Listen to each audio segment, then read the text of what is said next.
I was brought up along the Hudson River, and my family still owns a farm outside of the town of Catskill on the Hudson.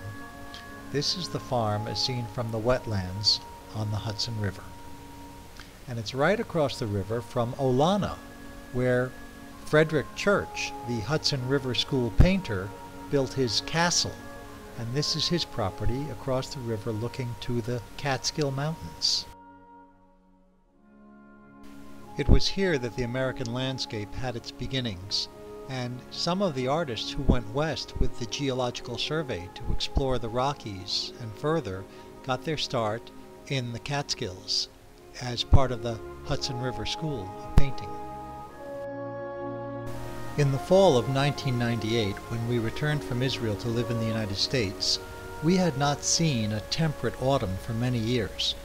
Myself for 10 years and my wife Yona for 17. We had been living in Israel. And we moved onto my family's farm and lived in an apartment in the corner of the barn, the one on the right. The stone farmhouse was built in 1791.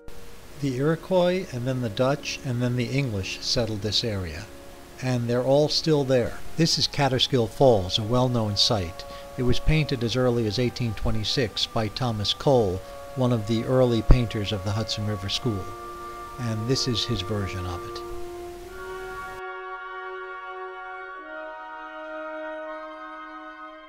It's hard to follow an act like that, but I thought I should describe a little bit of how we work. My wife Yona and I collaborate. I take photographs and transfer them onto long sheets of rice paper, and then she paints directly over them.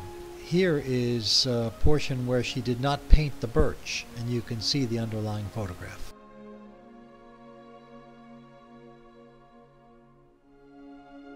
Ducks, Columbia County.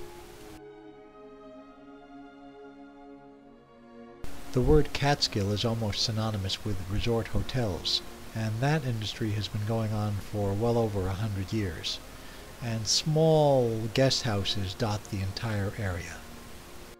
Catskill, New York, population approximately 4,400. The idea for Autumn Scrolls struck when we were taking a train ride down from Hudson, New York to New York City, and we saw these panoramic views of the Hudson and the Catskills, and we saw how broad and tall and deep the American continent really was, and came upon this idea of doing it in the form of Oriental scrolls. This was our first series of what became a super series of scrolls from several regions. This vertical is called Burgett Creek, which runs through the farm into the Hudson. This is called Falling Leaves, which was seen from a kayak as we went down the creek. We have not yet exhibited this series, which we completed in 1998 while we were living in the barn, and we hung them in the barn while we were working on them. Have very fond memories of it. We have exhibited a subsequent series, Pacific Scrolls, at the Coos Art Museum in Coos Bay, Oregon. I think it's important for any artist at some time to deal with the material from their youth, and this was my youth. Pacific Scrolls was Yona's.